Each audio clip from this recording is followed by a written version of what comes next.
Well, that was just a short break. We now continue with the discussion. Yes, one of the things Nigerians were expecting, and this was one of the things, strong points Nigerians used to vote, I believe, used to vote for the present administration, was the promise of ending the Boko Haram insurgency and then terrorism. It seems that there's not a clear roadmap as to how this is going to happen. On this, it was more of a promise, but I don't want to say that they are failing, because it's just I don't know, 5 weeks, 6 weeks old administration, and you almost cannot achieve anything as regards to fight against them. A terrorism that is already 6 years old within 6 weeks. So perhaps they are working behind the scene, and they are re-strategizing. They are really thinking on how to tackle this. Someone,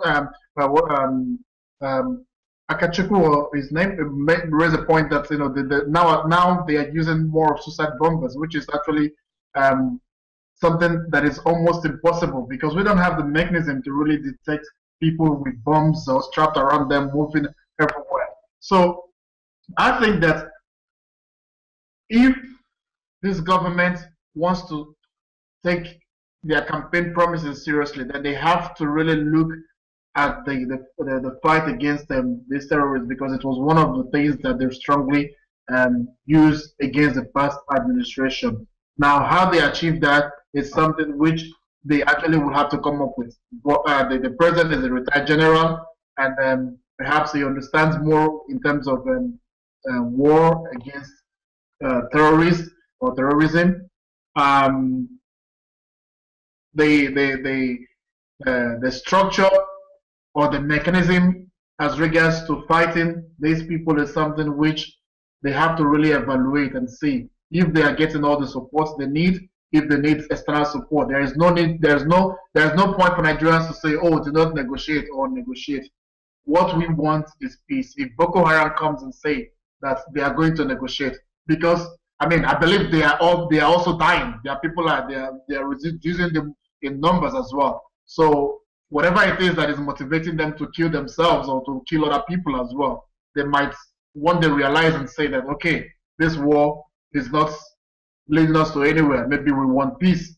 Where if there's a window of opportunity to negotiate for them to stop this killing, I don't think it's a complete bad idea.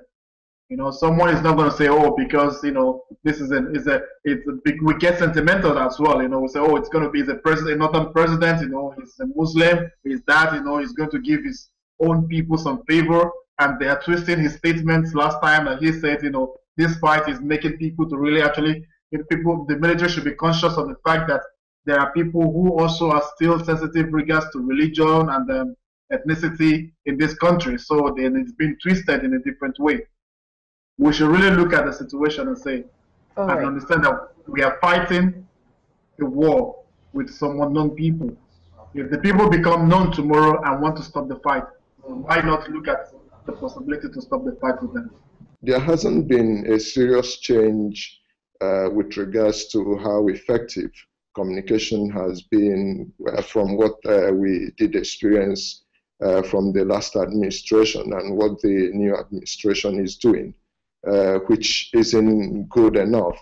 I mean, the military should be open in communicating effectively to douse the fears of Nigerians. And the way you do that is to communicate and say, this is what is happening, and keep the people up to date with incidents and all that. And they are not doing that really. That's a thing that needs to be done. Without communication, people will be thrown into apprehension, anxiety, fear, and all of that. And that is not really what we need at this time. The reality is they didn't have a plan. We have to be truthful with ourselves. The new government does not have a plan. And they're trying to create one now. They had 3 months and a lot of time to study what was going on before. It seems like they had dropped the strategy for one reason or another. It could be political politically motivated, it could be a vanity thing, because the army was prosecuting a war against Boko Haram. The army also had a cordon in those areas, in that area of the country. So even though there were suicide bombings before, the impact of those bombings were not as significant as they are now. So that cordon has been removed, and we do not know what happened between, I don't know, April 2015 and July 2015, that the army has not made one statement. It's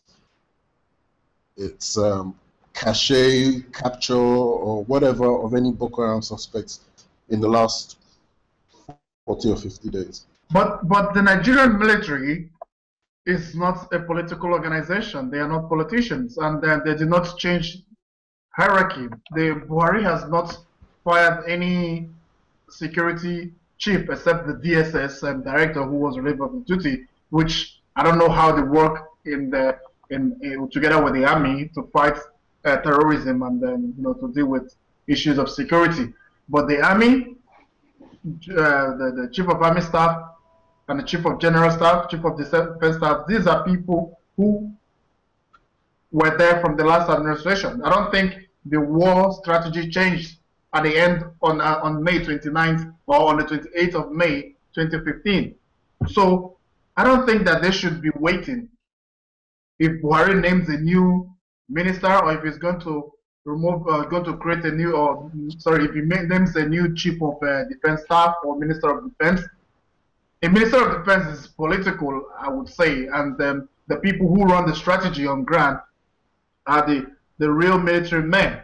This is my understanding. Maybe I'm wrong. So I don't think that his delay in not naming anyone is the reason for this. I believe that it is more about the people who are supposed to take the job seriously are relaxing or expecting that they will be fired, or that something is going to understand who they pledge their loyalty and allegiance to. Now that's how it played out on the Hangout. We're now joined by Demola Olariwaju, a social media commentator.